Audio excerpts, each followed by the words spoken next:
الحمد لله الحمد لله نحمده ونستعينه ونستغفره ونؤمن به ونتوكل عليه ونعوذ بالله من شرور أنفسنا ومن سيئات أعمالنا من يهدي الله فلا مضل له ومن يضلل فلا هادي له ونشهد أن لا إله إلا الله وحده لا شريك له ونشهد أن سيدنا ونبينا ومولانا محمدا عبده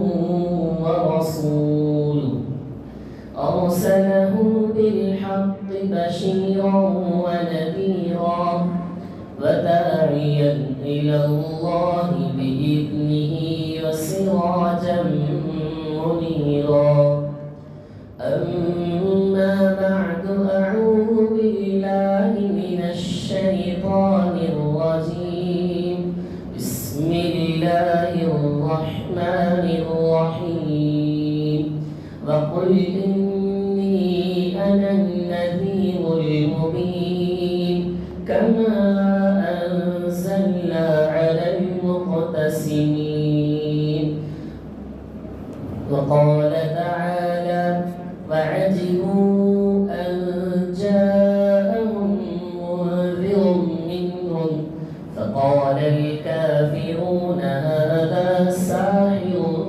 كذاب صدق الله العظيم اللهم صل على محمد في أفضل كلامنا اللهم صل على محمد في أوسط كلامنا اللهم صل على محمد في آخر كلامنا رب اشرح لي صدري ويسر لي أمري واحلل عقدة من لساني يفقهوا قولي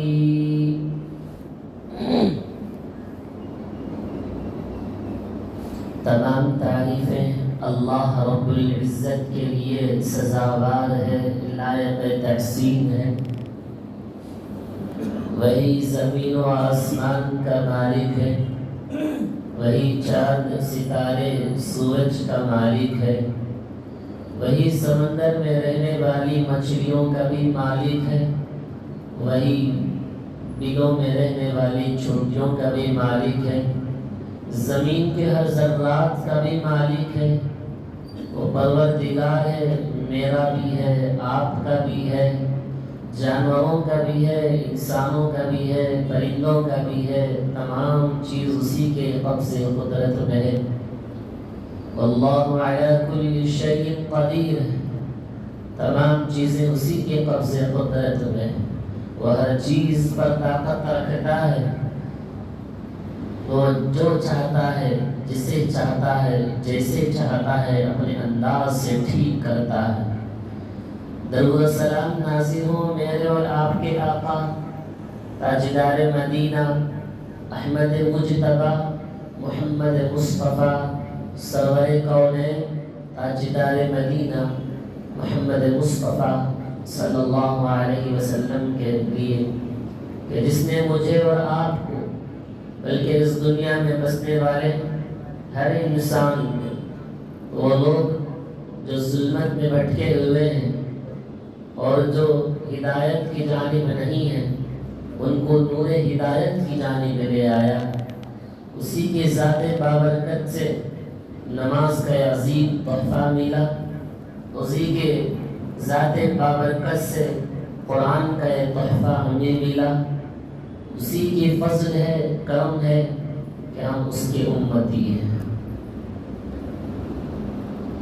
محترم حضرات، الحمدللہ ہم جناب رسول اللہ صلی اللہ علیہ وسلم کی سیرت کو سنتے آ رہے ہیں۔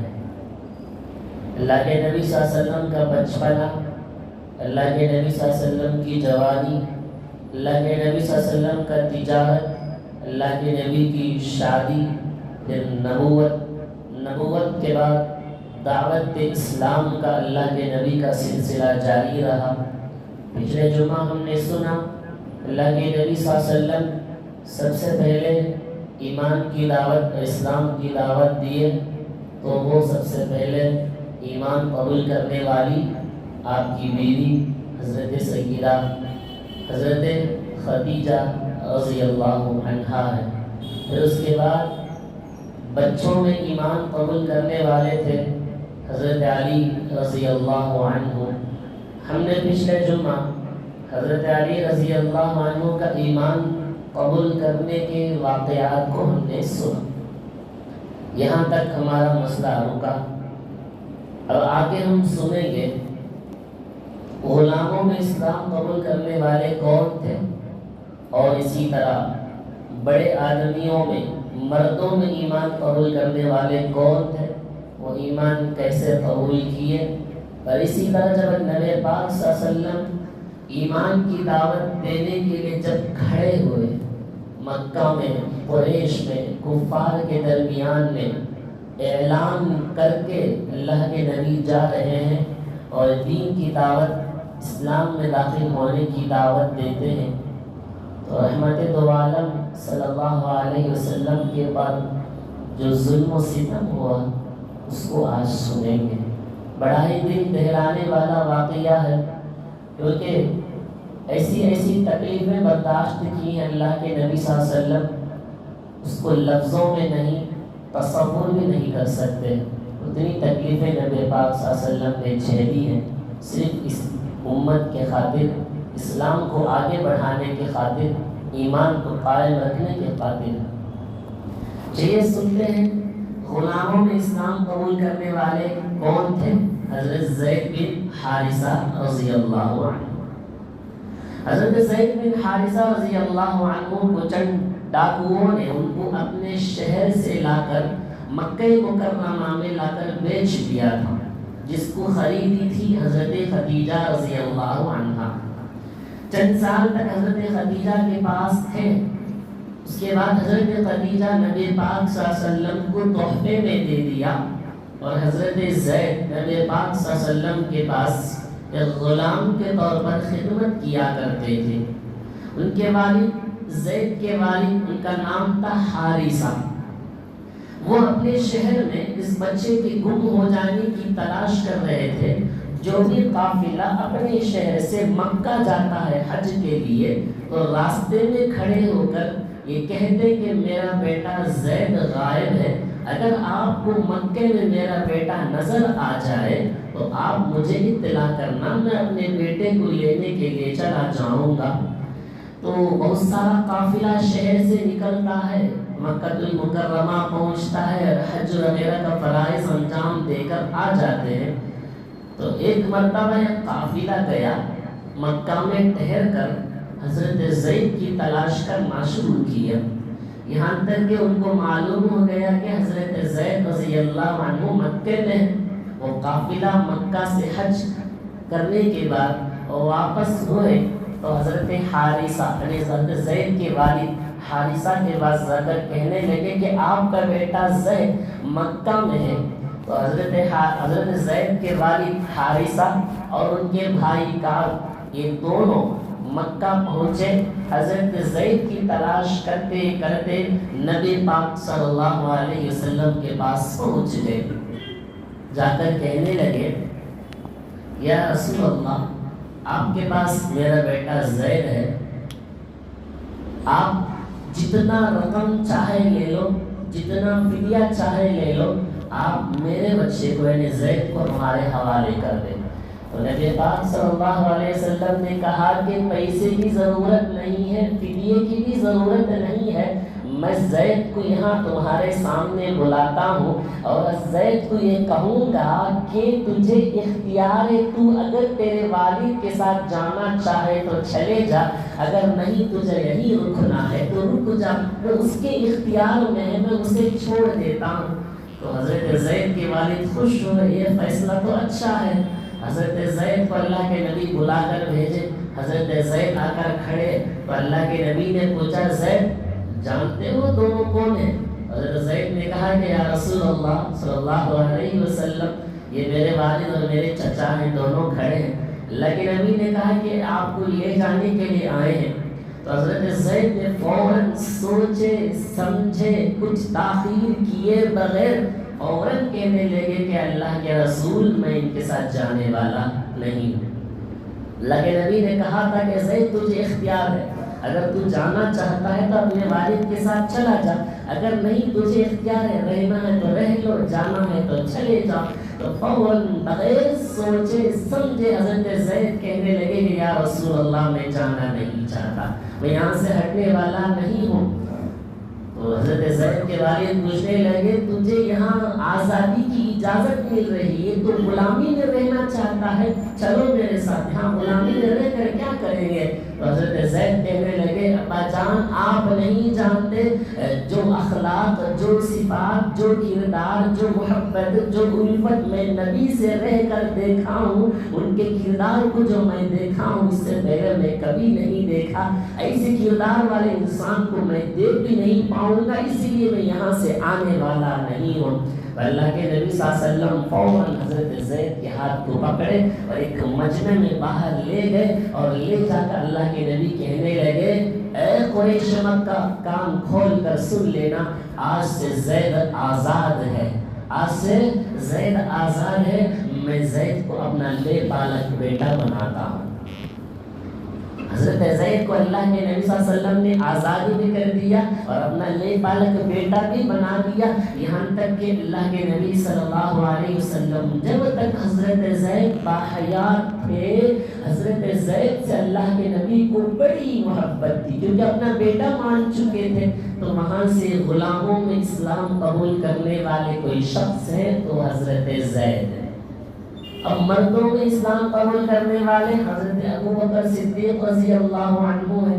اللہ کے نبی صلی اللہ علیہ وسلم اپنی بیوی کو دعوت دے دیے، بچوں کو دعوت دیا، غلاموں کو دعوت دیا، اب باری آئی اپنے دوست و احباب میں دین کی دعوت دینا ہے۔ تو اللہ کے نبی کے ساتھی، اللہ کے نبی کے بالکل قریب رہنے والے حضرت ابوبکر صدیق ہیں۔ اللہ کے نبی نے انہیں اسلام کی دعوت دینے لگے۔ اللہ کے نبی کہتے ہیں میں جسے جسے بھی اسلام اور ایمان کی دعوت دیا ہوں ہر ایک نے مجھ سے مہلت مانگی ہے، میں سوچ کر بتاؤں گا، میں والد سے مشورہ کر بتاؤں گا کہ اسلام قبول کرنا ہے یا نہیں ہے، سب نے کچھ مہلت مانگی ہے، مگر واحد تنہا ایک ایسا شخص ہے جو جب میں نے اسے اسلام کی دعوت دیا تو فوراً بغیر سوچے سمجھے میرے ہاتھ پر بیعت کر لیا اور کلمہ پڑھ کر اسلام میں داخل ہو گیا، وہ تھے حضرت ابوبکر صدیق رضی اللہ عنہ۔ تو اس اعتبار سے حضرت ابوبکر فوراً قبول کر کے ایمان میں داخل ہو گئے۔ اللہ اکبر۔ حضرت ابوبکر صدیق رضی اللہ عنہ بہت بڑے تاجر تھے اور ملنسار تھے، با اخلاق تھے۔ تو حضرت عثمان رضی اللہ عنہ کا اسلام میں داخل ہونے کا ذریعہ حضرت ابوبکر رضی اللہ عنہ بنے، یہاں تک کہ حضرت عبد الرحمن بن عوف، حضرت عبداللہ بن مسعود، الزبیر بن عوام، یہاں تک کہ بڑے بڑے صحابہ کرام رضی اللہ عنہم اجمعین اسلام میں داخل ہوئے۔ اللہ کے نبی کہتے ہیں کہ عبد الرحمن بن عوف، زبیر بن عوام، ابوبکر صدیق، عثمان ذی النورین، یہ تو مستجاب الدعوات صحابہ ہیں، مستجاب الدعوات صحابہ ہیں۔ ان کی دعائیں جب بھی اٹھاتے ہیں دعا کے لیے تو ان کی دعائیں ہمیشہ قبول ہو کر ہی رہتی ہیں۔ تو اس طرح ایمان کا سلسلہ، داخلہ ہونے کا سلسلہ چلتا رہا۔ اس کے بعد حضرت عبداللہ بن مسعود رضی اللہ عنہ اسلام میں داخل ہوتے ہیں۔ کس طرح؟ ایک مرتبہ اللہ کے نبی صلی اللہ علیہ وسلم جا رہے تھے، ساتھ میں حضرت ابوبکر صدیق رضی اللہ عنہ ہیں۔ حضرت عبداللہ بن مسعود رضی اللہ عنہ کرائے پر جنگل میں بکریاں چرایا کرتے تھے۔ اللہ کے نبی گئے، ساتھ میں حضرت ابوبکر بھی ہیں۔ اللہ کے نبی نے حضرت عبداللہ بن مسعود سے کہا آپ ان بکریوں میں سے کسی بکری کا دودھ مجھے پلا دیجئے۔ عبداللہ بن مسعود کہنے لگے کہ یا رسول اللہ، میں تو اس بکری کا مالک نہیں ہوں، تو میں آپ کو اس کا دودھ کیسے پلاؤں گا؟ مجھے اس کی اجازت نہیں ہے۔ اللہ کے نبی نے کہا اچھا، ان بکریوں کے پورے ریوڑوں میں سے کسی ایک بکری کو لے آؤ جو دودھ نہیں دیتی ہے۔ اللہ کے عبداللہ بن مسعود نے کہا کہ گئے اور ایسی بکری کو لے آئے۔ اللہ کے نبی نے دیکھا کہ تھن سوکھا ہوا ہے۔ اللہ کے نبی نے اپنا دست مبارک اس تھن پر رکھا۔ اللہ کے نبی نے پڑھ کر دم کیا تو وہ تھن دودھ سے بھر گیا، دودھ نکلنا شروع ہوا۔ ابو بکر، اللہ کے نبی، عبداللہ بن مسعود پیٹ بھر کر پیے۔ دودھ پینے کے بعد اللہ کے نبی صلی اللہ علیہ وسلم نے تھن سے کہا کہ سوکھ جاؤ۔ وہ جیسے پہلے تھا ویسے ہی حالت میں وہ لوٹ گیا۔ یہ معجزہ دیکھنا تھا کہ عبداللہ بن مسعود رضی اللہ عنہ فوراً اللہ کے نبی کے ہاتھ پر بیعت کی اور کلمہ پڑھ کر اسلام میں داخل ہو گئے۔ تو اس طرح جو اللہ کے نبی صلی اللہ علیہ وسلم دین کی دعوت دیتے رہے، ایک بڑا مجمع تیار ہو گیا اسلام میں داخل ہونے کا۔ جو اسلام کی بڑھوتری ہوتی رہی، ادھر مخالف بھی بڑھتے گئے۔ کفار مکہ، قریش مکہ کی دشمنیاں بھی بڑھتی گئی، جیسے کہ آج بھی ہوتا ہے جب انسان کسی عروج پر چلا جاتا ہے، بلندی پر چلا جاتا ہے، علم زیادہ حاصل کرنا، مال کا زیادہ ہو جانا، خاندان میں بڑا ہو جانا، تو دیکھنے والے اس کے اوپر ایک طرح کا دشمنیاں پال لیتے ہیں، مخالفتیں بن جاتے ہیں۔ یہ کیسا میرے سے بڑا مالدار ہو گیا، یہ کیسا اتنا علم حاصل کرنے والا، تو دن بدن کوئی نہ دشمنیاں پیدا ہوتے رہتے ہیں۔ اللہ کے نبی صلی اللہ علیہ وسلم کے ذات اطہر پر بھی مخالفتیں بڑھنے لگی۔ اللہ اکبر، ایسے ظلم و ستم نبی پاک صلی اللہ علیہ وسلم کے اوپر ڈھالا گیا۔ اللہ کے نبی صلی اللہ علیہ وسلم اللہ کے نبی کے اوپر بہت ظلم کیا۔ اللہ کے نبی صلی اللہ علیہ وسلم کو جب اللہ کے نبی اپنے ساتھیوں کو ایمان کی دعوت دے دیے، اب وہ حکم ہوا کہ اپنے رشتہ داروں کو بھی دین کی دعوت دیں۔ قرآن کہتا ہے وَأَنذِرْ عَشِيرَتَكَ الْأَقْرَبِينَ، اللہ تبارک و تعالیٰ کہتا ہے کہ آپ اپنے قریبی رشتہ داروں کو ان جہنم کی آگ سے ڈرائیے۔ تو اللہ کے نبی نے سوچا کہ میں اپنے قریبی رشتہ داروں کو دین کے اور اسلام کی دعوت کیسے دوں؟ حضرت علی سے اللہ کے نبی نے کہا ایک ٹکڑا گوشت لے آؤ اور کچھ غلہ بھی لے آؤ اور ایک پیالے میں دودھ لے آؤ۔ اللہ کے نبی نے حضرت علی سے کہا آپ اپنے دوست و احباب رشتہ داروں کو دعوت دو تاکہ وہ یہاں آئیں اور دعوت میں شریک ہو جائیں اور میرے دعوت ایمان کو بھی سن لیں۔ حضرت علی رضی اللہ عنہ کچھ غلہ لے کر آئے اور کچھ گوشت بھی لے کر آئے، تو پیالے میں دودھ بھی لیا اور اپنے چچاؤں کو، اپنے رشتہ داروں کو دعوت دے رہے ہیں۔ اللہ کے نبی دین کی دعوت دینے کے لیے اللہ کے نبی نے سب سے پہلے کھانے پر بلایا۔ تقریباً 40 افراد اپنے رشتہ داروں میں اللہ کے نبی کے دربار میں حاضر ہوتے ہیں۔ اللہ کے نبی صلی اللہ علیہ وسلم کھانے پر اور گوشت پر کچھ پڑھ کر دم کیا۔ 40 افراد، اتنا چھوٹا سا غلہ ہے اور یہ ٹکڑا گوشت ہے۔ نبی پاک صلی اللہ علیہ وسلم کا معجزہ دیکھیں تو 40 افراد نے پیٹ بھر کر کھانا کھایا، اور آخری میں اللہ کے نبی نے حضرت علی سے کہا کہ پیالے میں کچھ دودھ لے آؤ۔ حضرت علی پیالے میں دودھ لے آئے۔ 40 افراد، ایک پیالے میں دودھ ناکافی تھا، کوئی پی بھی نہیں سکتا تھا، مگر اللہ کے نبی صلی اللہ علیہ وسلم کا معجزہ دیکھیں۔ اللہ کے نبی نے اس ایک گلاس میں اپنا معجزہ دکھایا کہ 40 کے 40 افراد نے بھی پیٹ بھر کر دودھ پیا اور اس میں سے بھی دودھ بچ بھی گیا۔ اتنا سارا دعوت ہونے کے بعد اللہ کے نبی دین کی دعوت دینے کے لیے زبان سے کچھ کہنا ہی چاہ رہے تھے۔ اللہ کے نبی صلی اللہ علیہ وسلم کا جو چچا سے بڑا کافر و ظالم، اللہ کے نبی کے اوپر ظلم و تشدد کرنے والا ابو لہب کہتا ہے اے لوگوں، دیکھا آپ نے محمد نے تمہارے کھانے پر جادو کر دیا، محمد نے تمہارے کھانے پر جادو کر دیا ہے، اتنا دعوت دینے کے بعد یہ کہنا اللہ کے نبی کے دل پر کیا گزرا ہوگا. یہ کہنا تھا کہ پوری مجلس اٹھ کر چلی گئی, اللہ کے نبی کچھ کہنے والے تھے, کہہ نہیں سکے. پھر اس کے بعد اللہ کے نبی نے تو دوسری مرتبہ دعوت دی ان کو. آئے تمام لوگ, دعوت کھانا شروع کیے. کھانے کے بعد اللہ کے نبی ان کو سمجھاتے ہیں آپ جس دین پر ہیں وہ دین باطل ہے, آپ شرک و بت پرستی کو چھوڑ دیجئے, ایمان میں داخل ہو جائے. اللہ کا عذاب بڑا سخت ہے, میں اللہ کے عذاب سے تمہیں ڈراتا ہوں. یہ کہنا تھا, یہ کہہ چکے. جب اللہ کے پاس اللہ تبارک و تعالی ایک حکم دیتا ہے, اس حکم کے مطابق نبی پاک صلی اللہ علیہ وسلم صفا پہاڑی کے اونچائی پر جا کر کھڑے ہو جاتے ہیں. کھڑے ہو کر اللہ کے نبی صلی اللہ علیہ وسلم نے مکے اور کفار مکہ کو بلاتے ہیں, اے لوگوں سب لوگ ادھر آ جاؤ. تمام مکہ قریش مکہ جمع ہیں.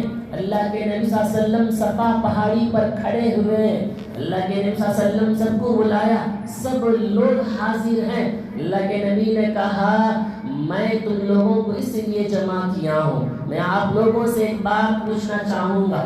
میں پہاڑ کی اس چوٹی پر کھڑا ہوں اور پہاڑ کے اس کنارے پر ایک لشکر ہے جو تم پر حملہ کرنے کے لیے آنے والا ہے. کیا تم لوگ اس بات پر یقین کرو گے؟ تمام لوگ ایک آواز ہو کر کہنے لگے یا رسول اللہ, ہمیشہ آپ نے سچ کہا ہے, ہم آپ کی تصدیق کرتے ہیں. ہمیشہ آپ نے امانت کی امانت کا حق ادا کیا ہے, آپ نے کبھی جھوٹ نہیں بولا ہے, ہم آپ پر یقین کرتے ہیں. اللہ کے نبی صلی اللہ علیہ وسلم سب سے اقرار لے لیا تو فوراً اقرار لیتے اللہ کے نبی نے سب کے سامنے وہاں پر دین کی دعوت دینا شروع کیا. اللہ کے نبی کہتے ہیں اے لوگوں مکے والوں, جب آپ مجھے تصدیق کرتے ہیں, آپ مجھے مانتے ہیں, یہ بات بھی مان لیجئے آپ شرک و بت پرستی سے ہٹ جائیے. میں اللہ کا عذاب عنقریب آنے والا ہے, میں اس سے آپ کو ڈراتا ہوں. یہ کہنا تھا, تمام لوگ ناراض ہو کر اس مجلس سے چلے گئے. ابو لہب وہیں پر کھڑا تھا, اللہ کے نبی صلی اللہ علیہ وسلم کو گالیاں دینے لگا, اللہ کے نبی کو ستانے لگا. وہاں سے اللہ کے نبی کو ستا کر چلا گیا. الغرض اللہ کے نبی دین کی دعوت دینے شروع کر رہے ہیں. آخری دم تک جس نے ساتھ دیا اللہ کے نبی کا وہ ابو طالب اپنے چچا ہے. حالانکہ اسلام قبول نہیں کیے ہیں, پھر بھی اللہ کے نبی سے ان کو بڑی محبت تھی, دین کی دعوت میں ہمیشہ ساتھ رہے. اس طرح جو اسلام ترقی پر کرتا گیا, ادھر مخالفتیں بڑھنے لگے. اللہ کے نبی صلی اللہ علیہ وسلم کو ذات پر اتنا ظلم ہوا, ہم تصور بھی نہیں کر سکتے کہ کیا کیا ظلم ہوا. نبی پاک صلی اللہ علیہ وسلم مکہ المکرمہ میں حرم پاک میں نماز پڑھ رہے تھے. ایک سنگ دل انسان, پتھر دل انسان عقبہ بن ابی معیط آیا اور کپڑے کا رسی کا باندھا اور اللہ کے نبی صلی اللہ علیہ وسلم کے گردن پر ڈال کر کھینچنے لگا.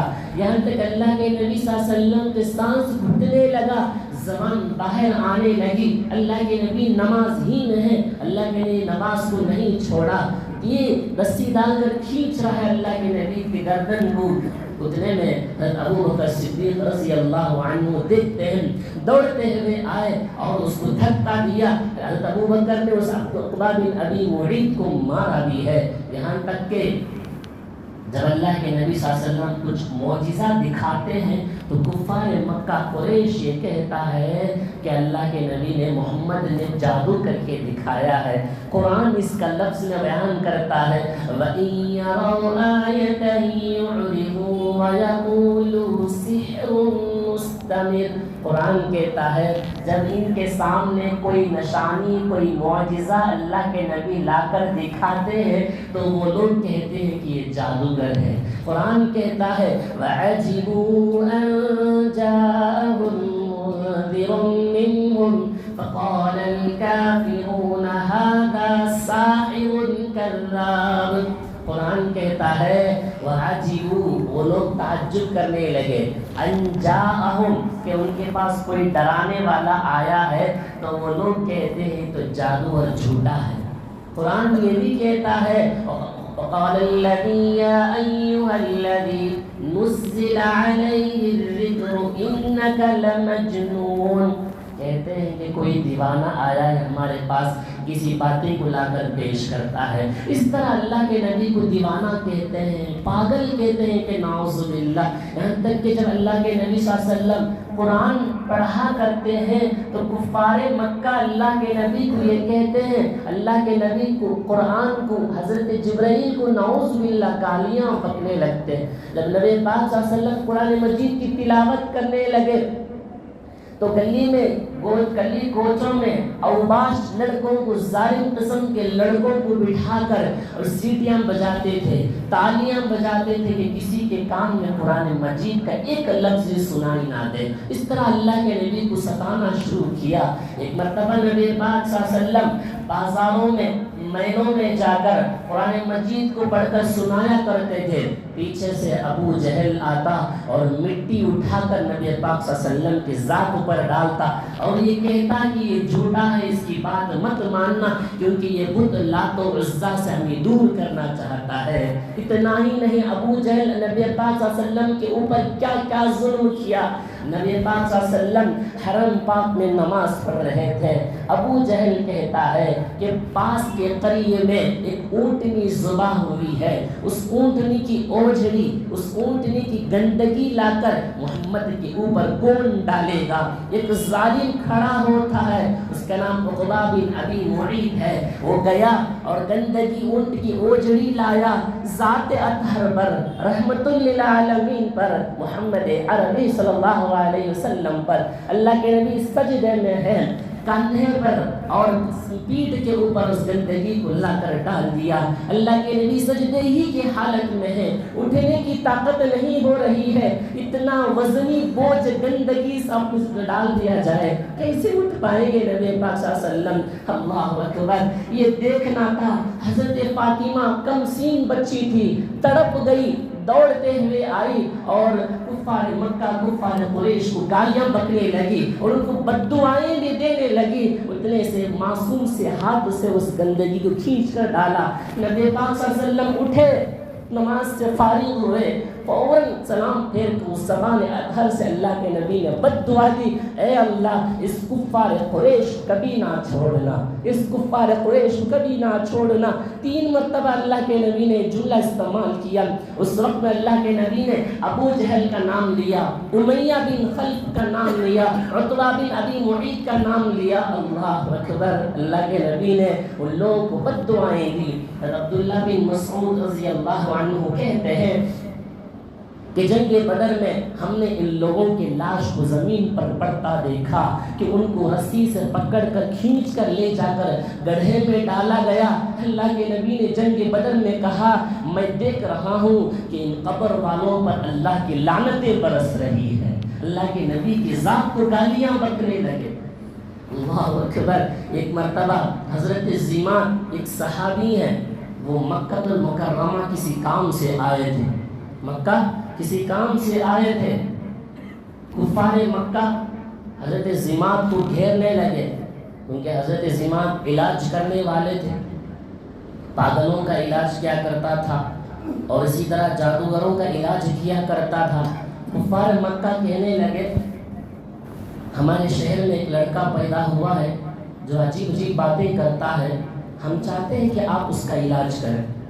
حضرت زیمات نبی پاک صلی اللہ علیہ وسلم کے پاس گئے اور جا کر کہنے لگے، محمد صلی اللہ علیہ وسلم، میں تو علاج کرنے والا ہوں، پاگلوں کا، جادوگروں کا علاج کرتا ہوں، اللہ نے میرے ہاتھ پر شفا رکھا ہے، آپ کہیں تو آپ پر آزماؤں، اگر آپ کہیں تو میں آپ پر آزماؤں، آپ کو علاج کر کے دکھاؤں. اللہ کے نبی نے کہا، تھوڑی دیر رک ہو جاؤ، میں یہ خطبہ پڑھتا ہوں، اس کو سن لے، اس کے بعد تو مجھے علاج کرنا چاہے تو کر کے دکھا. اللہ کے نبی نے خطبہ پڑھا، نحمدہ ونستعینہ. اللہ کے نبی پڑھتے ہیں نحمدہ، ہم اللہ کی تعریف بیان کرتے ہیں، ونستعینہ، ہم اس کی مدد طلب کرتے ہیں، ونستغفرہ، ہم اس کی استغفار کرتے ہیں، ونؤمن بہ، ہم اس پر ایمان لاتے ہیں، ونتوکل علیہ، ہم اس پر بھروسہ کرتے ہیں، ونعوذ باللہ من شرور انفسنا، انفسنا، ہم اللہ سے تمام شرور و فتن سے پناہ مانگتے ہیں. ونعوذ باللہ من شرور انفسنا ومن سیئات اعمالنا، ہم برے اعمال سے اللہ کی پناہ چاہتے ہیں. من یہدی اللہ فلا مضل لہ، اللہ تبارک و تعالی ہدایت دیتا ہے جو گمراہ ہو گئے. ومن یضلل فلا ہادی لہ، اور جو گمراہ ہو گیا اس کی کوئی ہدایت نہیں ہے. یہ کلمہ پڑھنا تھا. حضرت زماد کہتے ہیں کہ یا رسول اللہ 3 مرتبہ پڑھ کے سنائیے. اللہ کے نبی نے 3 مرتبہ کلمہ پڑھتے سنائے. وہ کہتا کہ محمد صلی اللہ علیہ وسلم میں نے جادوگروں کے کلام کو سنا، شاعروں کے کلام کو سنا، کاہنوں کے کلام کو سنا، مگر یہ اتنا بہترین کلام میں نے آج تک نہیں سنا. اس کے الفاظ کی گہرائی سمندر کی گہرائی سے زیادہ ہے. اللہ اکبر. وہ خود نبی پاک صلی اللہ علیہ وسلم کے ہاتھ پر اپنی جانب سے اور اپنے قبیلے والوں کی جانب سے اللہ کے ہاتھ پر بیعت کر کے اشہد ان لا الہ الا اللہ و اشہد ان محمد رسول اللہ کی کلمہ پڑھتا ہے. خود اللہ کے نبی کا علاج کرنے آیا تھا، خود علاج ہو کے گیا. وہاں کفار مکہ انتظار میں بیٹھے ہیں کہ وہ اللہ کے نبی کا کچھ علاج کر کے آئے گا. یہاں تو معاملہ الٹا ہی ہو گیا. ایک مرتبہ نبی پاک صلی اللہ علیہ وسلم بازار میں گئے لوگوں کو دین کی دعوت دینے کے لیے. اللہ کے نبی نے کہا یا ایھا الناس قولوا لا الہ الا اللہ تفلحون، تم لا الہ الا اللہ کہہ لو تو تم کامیاب ہو جاؤ گے، تم فلاح پا جاؤ گے. ایک کہنا تھا کہ پیچھے سے ایک نالائق نے نبی پاک صلی اللہ علیہ وسلم کی ذات پر پتھر پھینکنے لگا، یہاں تک کہ پنڈلیوں پر ایڑیوں پر خون کے فوارے کی طرح خون نکلنا شروع ہو گیا. وہ پھینکنے والا کوئی اور نہیں، آپ کا چچا ابو لہب تھا. پتھریں پھینک کر نبی کی ذات کو تکلیف دینے لگا. ایک مرتبہ کفار مکہ نبی پاک صلی اللہ علیہ وسلم کے لیے ابو طالب کے پاس نبی کو خریدنے کے لیے آتے ہیں، سودا کرنے کے لیے. کیسا سودا؟ کفار مکہ گئے ابو طالب اپنے چچا کے پاس جا کر کہتے ہیں ہمارے پاس ایک لڑکا ہے عمارہ بن ولید، جو نوجوان لڑکا ہے، خوبصورت ہے. آپ ایک کام کریں، اس نوجوان کو آپ رکھ لیں اور محمد کو ہمارے حوالے کر دیں. نوجوان کو آپ رکھ لیں، محمد کو ہمارے حوالے کر دیں، ہم محمد کو لے جا کر نعوذ باللہ ختم کریں گے. ہم محمد کو لے جا کر نعوذ باللہ ہم قتل کر دیں گے. تو ابو طالب بڑے جوش خروش میں آ کر کہنے لگے عمارہ بن ولید نوجوان کو پالو پوسو دیکھ بھال کرو، کھانا کھلاؤ پورا کرو، اور میرے بھتیجے کو تم قتل کرو گے. تو ابو طالب کہنے لگے قسم بخدا جب تک اس جسم میں جان ہے محمد کو میں آپ کے حوالے نہیں کروں گا. ایک مرتبہ کفار مکہ ابو طالب کے پاس آ کر کہنے لگے، کفار مکہ میں بعض صلح کرنے والے بھی موجود تھے، اچھے اخلاق والے بھی موجود تھے. آ کر صلح کرنے لگے کہ محمد سے کہہ دیجئے کہ وہ آپ ہمارے باپ داداؤں کے بتوں کو برا بھلا کہتے ہیں، آپ سمجھا دیجئے. ابو طالب ان کو سمجھا بجھا کر بھیج دیے. اللہ کے نبی صلی اللہ علیہ وسلم کا قرآن پاک اللہ کے حکم کے فرما بردار تھے. قرآن کہتا ہے وَقُلْ إِنِّي أَنَا النَّذِيرُ الْمُبِينُ، اے محمد آپ کہہ دیجئے کہ میں واضح ڈرانے والا ہوں. تو آپ کھلے طور پر لوگوں کو ایمان کی دعوت دے دیجئے. تو اللہ کے نبی صلی اللہ علیہ وسلم ایمان کی دعوت دینا شروع کیے. ابو جہل، عقبہ بن ابی معیط اور بہت سارے جاہل ظالم کافر ابو طالب کے پاس آ کر نرم الفاظ سے نہیں سخت الفاظ سے کہنے لگے آپ محمد کو کہہ دیجئے کہ باز آ جائیں ورنہ ہم محمد کو نعوذ باللہ قتل کر دیں گے. وہ ہمارے معبودوں کو توہین کرتا ہے. اگر ایسا ہی چلتا رہا آپ بھی میدان میں آ جائیں، ہم بھی میدان میں آ جاتے ہیں، دیکھ لیتے ہیں کہ کس کا فیصلہ ہو جاتا ہے. ابو طالب نبی پاک صلی اللہ علیہ وسلم کو بلا کر کہتے ہیں اے بھتیجے مجھ پر بھی رحم کر، میں بوڑھا ہوں، آپ اپنے آپ پر بھی رحم کر لو، کیونکہ کفار مکہ مجھ پر آ کر ظلم و تشدد کی باتیں کر کے گئے ہیں، مجھے تو بڑی تکلیف ہوئی ہے۔ اللہ کے نبی کہنے لگے چچا جان اگر آپ کو ڈر ہے تو مجھے چھوڑ دیجئے، میں اپنے حال پر ہوں، اللہ میرے دین کو غالب کر کے دکھائے گا۔ کفار مکہ اگر میرے ایک ہاتھ میں سورج رکھ دے، اگر میرے ایک ہاتھ میں چاند کو لا کر رکھ دے، میں اس دین کے کام سے ہرگز نہیں ہٹوں گا، چاہے میری جان اسی راستے میں کیوں نہ نکل جائے۔ ابو طالب یہ لفظ سننا تھا، کہتے ہیں کہ محمد اے بھتیجے جتنا چاہے دعوت دے لے، قیامت تک کہ میں مرتے دم تک تیرا ساتھ دیتا رہوں گا، میں ان لوگوں کے حوالے نہیں کروں گا۔ نبی پاک صلی اللہ علیہ وسلم ایک مرتبہ دعوت دینے کے لیے جاتے ہیں، لوگوں کو دین کی دعوت دیتے ہیں، کفار مکہ نبی پاک صلی اللہ علیہ وسلم پر نعوذ باللہ گالیاں بکنے لگے، اللہ کے نبی کو اوپر تھوکنے لگے، یہاں تک کہ ظہر ہو گیا، عصر ہو گیا، اتنے میں ایک لڑکی آئی اور اپنے ہاتھ پر پانی، ایک لوٹے میں پانی لے کر آئی، اپنے ہاتھ سے نبی پاک صلی اللہ علیہ وسلم کے چہرے اطہر کو دھونے لگی، اور اللہ کے نبی کہتے ہیں وہ کون دھونے والی کوئی اور نہیں تھی، وہ حضرت زینب اللہ کے نبی کی بیٹی تھی۔ اللہ اکبر۔ یہاں تک اللہ کے نبی کو ظلم و تشدد نہیں کیا، انہوں نے سوچا کہ ہم نے اللہ کے نبی کو مارا، ہم نے اللہ کے نبی محمد کو ہم نے گالیاں دی، محمد کو نعوذ باللہ ہم جادوگر کہیں، محمد کو ہم نے دیوانہ کہا۔ انہوں نے سوچا کہ محمد کے نفس پر ہم اٹیک کرتے ہیں، ان کی زندگی پر ہم اٹیک کریں گے۔ کس طرح کیا؟ اللہ کے نبی صلی اللہ علیہ وسلم اپنی 2 بیٹیوں کے نکاح ابو لہب کے 2 بیٹوں سے کیے تھے، عتبہ اور عتیبہ دونوں نام تھے۔ اللہ کے نبی کی بیٹی تھی رقیہ ام کلثوم، اللہ کے نبی کی بیٹی تھی رقیہ اور ام کلثوم۔ رقیہ کا شادی اللہ کے نبی نے عتبہ سے کیا، اور ام کلثوم کا نکاح اللہ نے عتیبہ سے، وہ دونوں ابو لہب کے بیٹے تھے۔ ابو لہب نے سوچا کہ ہم نے بہت سارا تکلیف اللہ کے محمد کو ہم نے دیا، وہ اس کے باوجود بھی ایمان کی دعوت سے پیچھے نہیں ہٹ رہے ہیں، ایک ایسا طریقہ اپنائیں گے جس ان کی زندگی پر، ان کے خاندان پر ہم حملہ کریں گے، جس سے محمد صلی اللہ علیہ وسلم ڈھیلے ہو جائیں گے اور ایمان کی دعوت نہیں دیں گے۔ ابو لہب کہتا ہے اپنے بیٹوں سے جاؤ محمد کی 2 بیٹیوں کو طلاق دے آؤ۔ عتبہ اور عتیبہ دونوں آتے ہیں اور رقیہ اور ام کلثوم کو طلاق دیتے ہیں۔ طلاق دے کر خاموش نہیں گئے نالائقوں نے، اللہ کے نبی صلی اللہ علیہ وسلم کو گالیاں اور اللہ کے نبی کو ستا کر گئے۔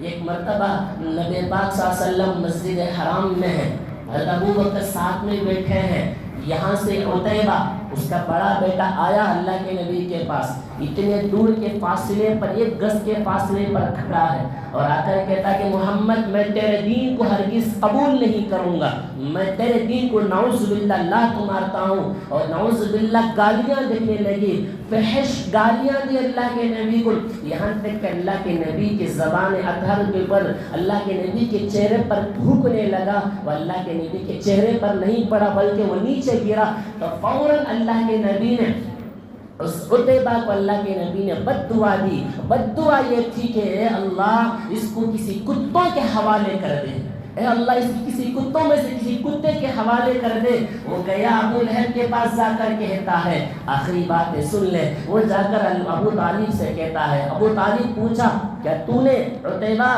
تو نے محمد کو کیا کہا؟ کہتا ہے ابا جان نے ابو طالب میں محمد کو گالیاں دیا، میں نے محمد کے اوپر تھوکا نعوذ باللہ محمد صلی اللہ علیہ وسلم۔ ابو طالب پوچھتا ہے محمد نے تجھے کیا کہا؟ اس کے دل میں ابھی بھی خوف ہے، ابو لہب کے دل میں نبی کا خوف ہے، وہ محمد صلی اللہ علیہ وسلم نے کیا کہا؟ عتیبہ کہتا ہے ابو طالب انہیں محمد نے مجھے بد دعائیں دی۔ ابو طالب کے اندر ایک خوف پیدا ہو گیا، محمد کی بد دعا سے آج تک کوئی نہیں بچا ہے، تو مسافر کر کے دور دراز مکے سے دور چلا گیا، ایک گرجا گھر میں جا کر رکا، وہاں کا پادری پوچھا آپ نے یہاں کس ارادے سے آئے ہیں؟ چہرے پر اتنا تبدیل اور فرق کیوں؟ چہرہ مرجھایا ہوا کیوں ہے؟ وہ ابو طالب کہتا ہے ہمارے شہر میں محمد نے میرے بیٹے عتیبہ کو بد دعائیں دی ہے، اس کی بد دعا سے ہم بچ نہیں سکیں گے۔ وہ گرجا گھر کا پادری کہتا ہے آپ لوگ یہاں کیوں آئے ہیں؟ یہاں تو شیر جس طرح گھوم رہے ہیں جس طرح بکریوں کے ریوڑ گھومتی ہیں۔ ابو طالب کہتا ہے عتیبہ کو بیچ میں رکھ دو، چاروں طرف گھیر لو، میرے جتنے بھی افراد ہیں سب کو بلا لو، میرے بیٹے کی حفاظت کر لو، کیونکہ محمد نے میرے بیٹے کی بد دعائیں دی ہے۔ اللہ اکبر! محمد صلی اللہ علیہ وسلم کے اوپر گستاخی کرنے والا، نبی کی زبان سے نکلی ہی بھی بد دعا سے کوئی نہیں بچ سکا ہے اور نہ بچ سکے گا۔ اس دنیا میں جتنے بھی ظالم نبی پاک صلی اللہ علیہ وسلم کی ذات پر گالیاں بکتے ہیں، وہ میرے نبی کے نام پر لینے والی ہر گالی نہ وہ بچ سکتا ہے نہ وہ بچ پائے گا، کوئی نہیں بچ سکے گا۔ میرے نبی نے گالی دی ہے، ہم نے میرے نبی کے ہم امتی ہیں، ہماری زبان سے نکلنے والی دعا بھی یہی ہونی چاہیے۔ وہ عتیبہ بیچ میں بیٹھا ہے، اتنے میں ایک شیر آیا، سب کو سونگنے لگا، واپس چلا جاتا ہے، پھر سونگتا ہے، واپس چلا جاتا ہے۔ چاہے کتنے بھی حفاظت میں کتنے ہی غار میں چھپ جائے، نبی کی دعا سے بچنے والا نہیں ہے۔ اتنے میں زوردار دھاڑ کر وہ شیر بھاگ کر آیا اور چلانگ لگایا، ابو لہب کے بیٹے عتیبہ کو چیر پھاڑ کر کھا کر چلا گیا۔ اللہ کے نبی کی دعا تھی، اللہ کے نبی نے کہا اے اللہ اسے کسی کتوں کے حوالے کر دے، اللہ نے اس کو شیر کے حوالے اس کا لقمہ کھلا دیا۔ حاضرین محترم، آج کی پورا جو بتلایا گیا ہے، میرے نبی نے ان ظالموں کے 13 سال ظلم و ستم اللہ کے نبی نے سہا، مار کھائے، پتھروں سے مارا گیا، دیوانہ کہا گیا، پاگل کہا گیا، اللہ کے نبی کی ذات پر کنکریاں ماری گئی، خون سے پیر لہو لہان ہو گئے۔ کس کی خاطر مار کھائے؟ اسلام کی خاطر، یہ ایمان کو آگے بڑھانے، اسلام کو نشو و نما کرنے کی خاطر اللہ کے نبی نے اتنا مار کھائے ہیں۔ حاضرین، آج زمانہ وہی ہے مگر ظلم و ستم کا نہیں ہے۔ نماز کو آنے سے اگر ہمیں کوئی روکتا ہے یا ہم نماز کو آنے سے کوئی ہمیں پتھر پھینک کر مارتا ہے، بتائے ہم نماز کو آنے سے ہمیں کوئی پاگل کہتا ہے، قرآن حدیث میں اللہ کے نبی نے کہا ذکر کر لو، ایسا ذکر کر لو تمہیں پاگل کہیں گے۔ ہم گلی میں تسبیح لے کر گزرتے ہیں، آج ہمیں کوئی دیوانہ نہیں کہتا۔ ہم دین کی تبلیغ کرنے کے لیے گھر گھر جاتے ہیں، کوئی ہمیں دیوانہ نہیں کہتا، پاگل نہیں کہتا، جادوگر نہیں کہتا، جھوٹا نہیں کہتا۔ ہمیں کھلی عبادت کی آزادی دی گئی ہے، کھلے جھوٹ ہمیں ملی ہے۔ نبی صلی اللہ علیہ وسلم کو پاگل کہا گیا، مارا گیا، ستا گیا، مگر اس کے باوجود بھی نہیں ہٹے۔ آج اتنی کھلی چھوٹ دینے کے باوجود بھی اگر ہم مسجد کو نہ آئے، اگر ہم نے قرآن مجید کی تلاوت سے بھی ہمیں کوئی روک تھام نہیں ہے۔